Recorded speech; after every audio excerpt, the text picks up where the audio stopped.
Really common backswing mistake that costs you distance, it costs you accuracy, and it makes it impossible for you to control club path, then in turn the curvature that you put on the ball, where people get in a mix-up, in a muddle in how their lead arm, so for me my left arm, gets stuck across my chest. Let's show you what I mean. This will change your golf. So making a backswing, one of the most common swings we tend to see is this move where people go to the right, stand up, and their lead arm severely catches up with their chest to the point where it's actually across their chest at the top of the backswing.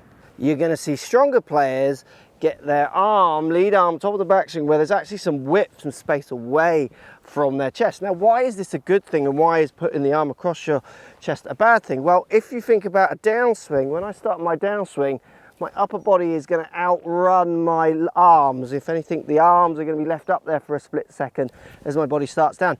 This reduces the space between my arm and my chest. So what happens is my arm on the downswing actually starts getting closer to my chest.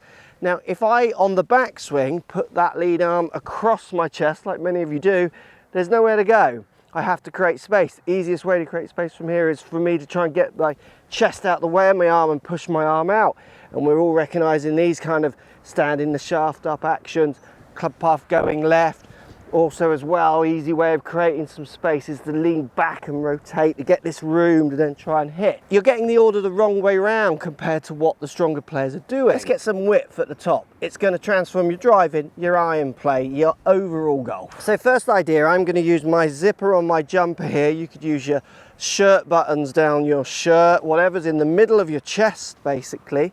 And what you're going to try and do is get your, for me, my zipper outrunning my arms, in a sense that I'm not going to get this, my arms moving towards my zipper and closing this gap. I'm going to feel like I'm rotating my zipper away from my arms to get to the top of the backswing now where I've got this nice created width, rather than where they just close up together as you stand up and not turn as much. This is a great feeling for getting the sequencing of your backswing in a better place. Yeah, you do want to feel like your arms start the backswing or the club. That's the general order, club, then hands and hips and what have you.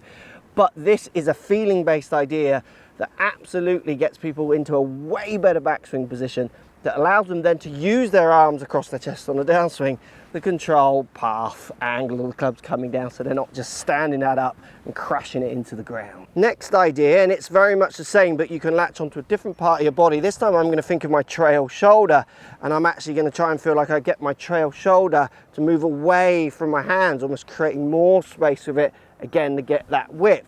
So it's very similar to the zipper. It's just some people will relate more to a shoulder than they would the middle of their chest or the lead shoulder. You've got to find which one really sinks into your movement. So lots of people do find the trail shoulder one works well for them. Again, start of that backswing, feel like that shoulder starts going back and up as this shoulder goes down and runs away from the arms. Again, getting those arms into a nice space, stretched out position, giving you a chance now of creating some drop, some handle lay down, hit those better shots. Another good variation on this, if it's either the zipper or the trail shoulder, just start your backswing. So I've just got my trail hand off the club, lead hand on normal, ready to go.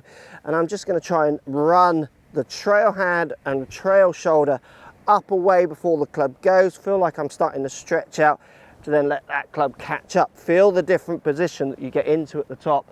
It's going to feel crazy different. And if you want to get that club laying down, all you got to do now is close this gap back up, which you're normally quite good at. We just need it on the way down, not on the way back. Another way of doing it is we need to try and get your hands getting up into this space while your body stays in this space. So you're used to putting everything up into that space and closing this gap up. What I'm saying is I want you to feel like you turn and stay with that ball, with your body, with your core, but I want you to feel like you push your arms up, out and away into that space as much as possible. Really feel like you're getting that and move away from your body. So you're creating space out this side rather than just moving everything into that space and getting stuck. This idea is best done on the range and even in front of a mirror where you can see your body staying in one position but the club moving into another. Getting those good strong visuals in your head of you watching yourself in that reflection in the mirror wherever does really help you apply those ideas when obviously you're in a shot and you can't watch it and you've just got to feel it.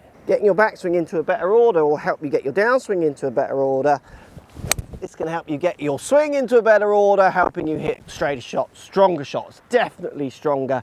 People get way better strikes with this. If you want to improve your strikes more, I've done a video here on improving your strikes that's helping thousands of golfers.